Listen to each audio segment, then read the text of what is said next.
Warhammer 40k is many things. A game, hobby, a drain on your bank account, and if you're getting into this stuff for the first time, especially when considering how to create your first army, it can be pretty confusing. So today, I'm going to share with you how to begin your first army, specifically a Space Marine army, and cover the basic flow of a game so that you can hit the ground running once you're ready to join the battlefields of the grim dark future. Welcome back to Starhammer.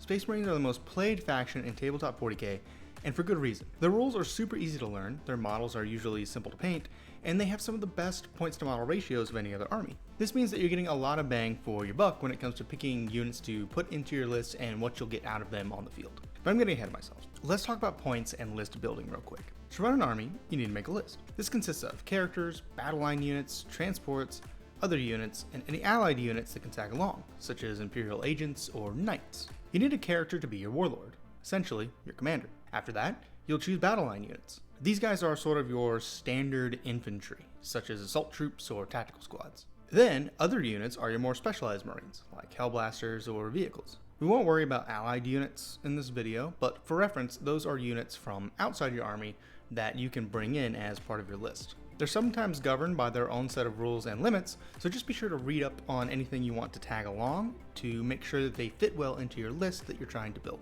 In the Warhammer 40k app, lists look like this.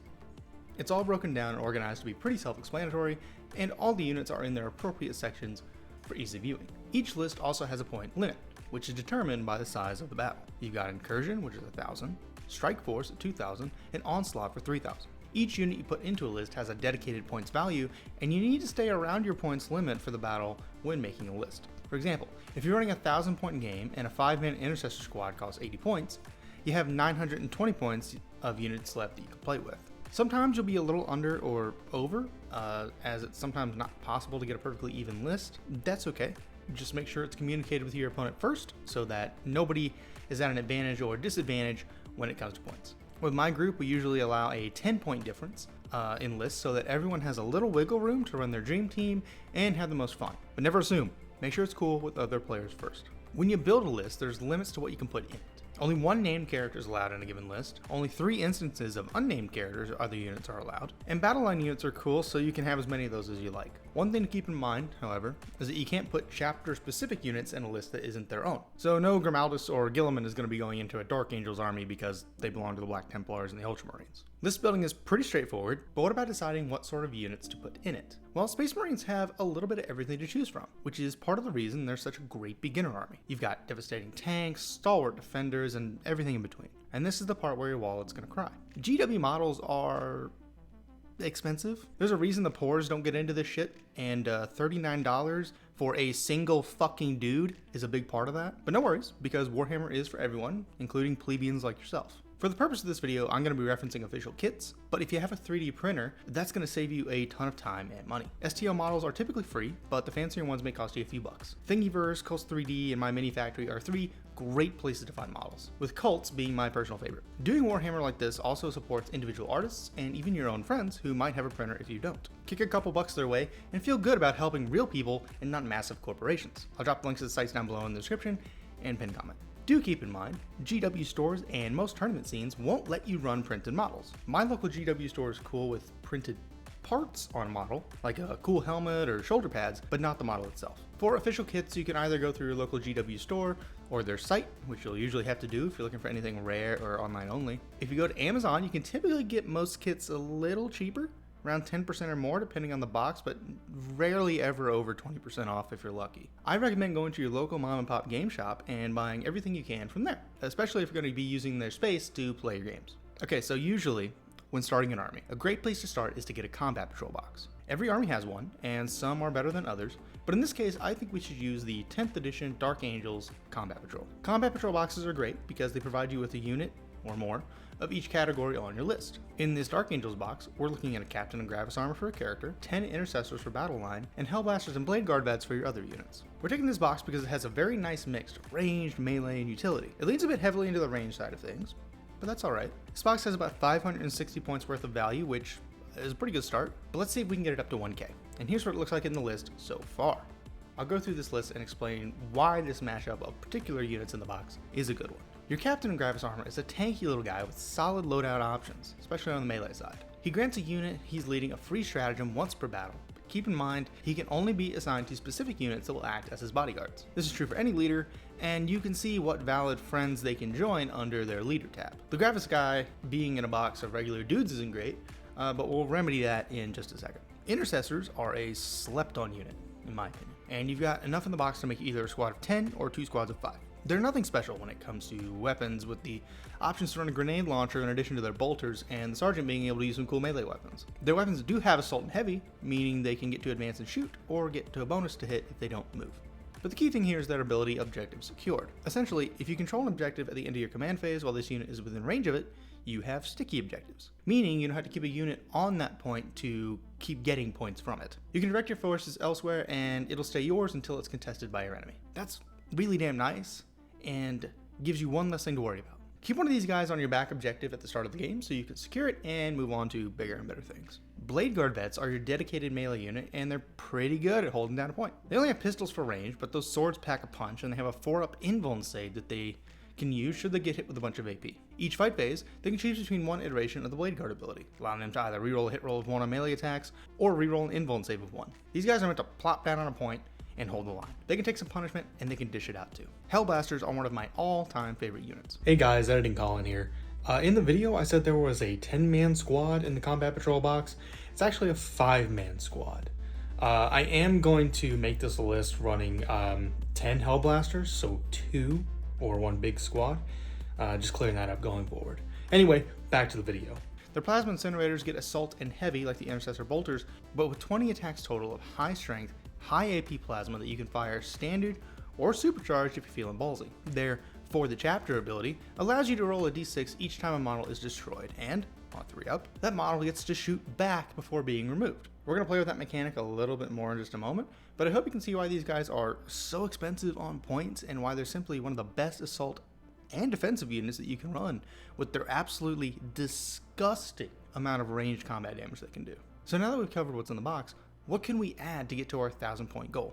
An Impulsor could be a great choice for a light transport. It's fast, has an impressive array of weapons to provide covering fire with, and war gear options, and also has Fire Index 6, allowing any units embarked within it to shoot while in the vehicle. Our Captain Gravis armor needs another Gravis armor unit to protect him, so we're going to roll with the beefy Eradicator squad. At 3 men deep, these guys are super tanky and a great, low-cost anti-vehicle unit. They don't get a lot of shots with their meltas, but that's alright because of your army ability of the moment, allowing rerolls to hit your designated target, and the total obliteration ability the Eradicators have, which allow you to reroll hits against monsters or vehicles. Your captain can also grant them a free stratagem once per battle to give you that edge just when you need it. We can add another character with the Apothecary. These guys are basically Space Marine medics, and we're going to run him with Hellblasters for one very specific reason. His Northesium ability allows you to return 1 destroyed model to a unit in your command phase, excluding character models. So, if a Hellblaster dies, either from shooting overcharged or in combat, and he gets to shoot back, don't despair.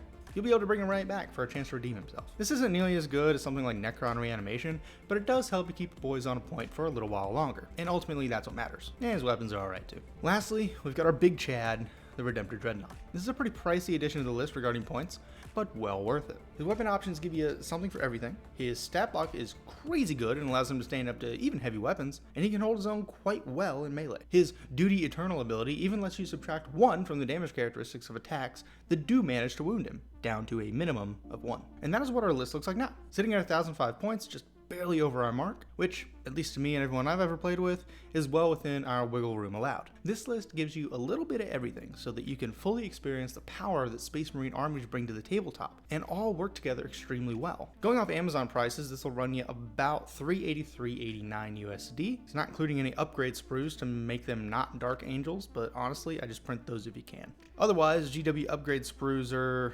probably gonna run you another extra $30 depending on where you go. Now that we have our army, how does the game actually play out? I'm not going to get too deep into mechanics in this video. This is going to be a very general and quick look at game flow and some rules you need to know. You can always check Wikipedia or stick around here because I'm going to make a much more in-depth how to play video in the future. So, to start, you'll need to pick your detachment. Each detachment is themed for a specific chapter, but you don't have to play that chapter to use it. Some detachments, like Righteous Crusaders, are locked to specific Space Marine armies, but we won't worry about that right now. Every detachment offers you army-wide bonuses. For example, Firestorm Assault Force gives all your ranged weapons the Assault ability, as well as letting you add 1 to weapon strength against targets within 12 inches. That would apply to every Astartes unit in your army for the duration of the battle, so keep that in mind when choosing your detachment.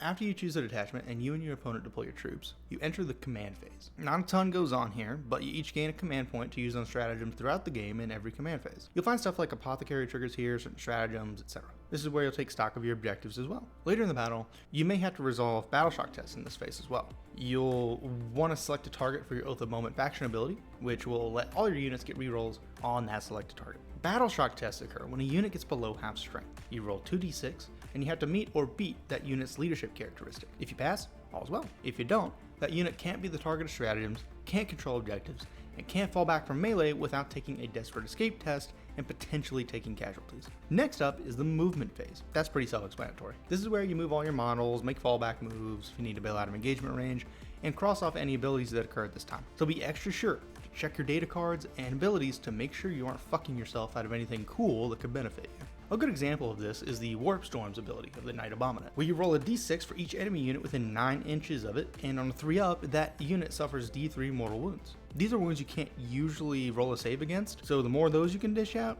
the better. The shooting phase is where all the fun stuff happens. Here, you'll make shooting attacks against other units with all the ranged weapons that you have. Small note, if a unit has a pistol and a primary, they can only shoot one or the other. Typically, this is the only time you'll be able to make any ranged attacks, but there are some exceptions like some abilities. So long as an enemy unit is within the minimum distance of the weapon, such as denoted on the card, and visible to the attacking unit, you can take the shot. After shooting, you'll get to charge. This is the point where any dedicated melee unit you have may want to charge into an enemy unit and hack them to bits. It doesn't always have to be a melee unit either. Any unit can charge, and charging into an enemy, even with just your fists, close combat weapon, whatever that means, can be advantageous. Locking the enemy unit down in melee ensures they can't shoot at you, and they also can't move away from you without making a fallback move and possibly a desperate escape test. To make a charge, just measure the distance between you, your target, and roll 2d6. Meet or beat the measurement on that sum of the dice, and you've made the charge. I like to point out this is a really common time for your enemy to use the Fire Overwatch stratagem.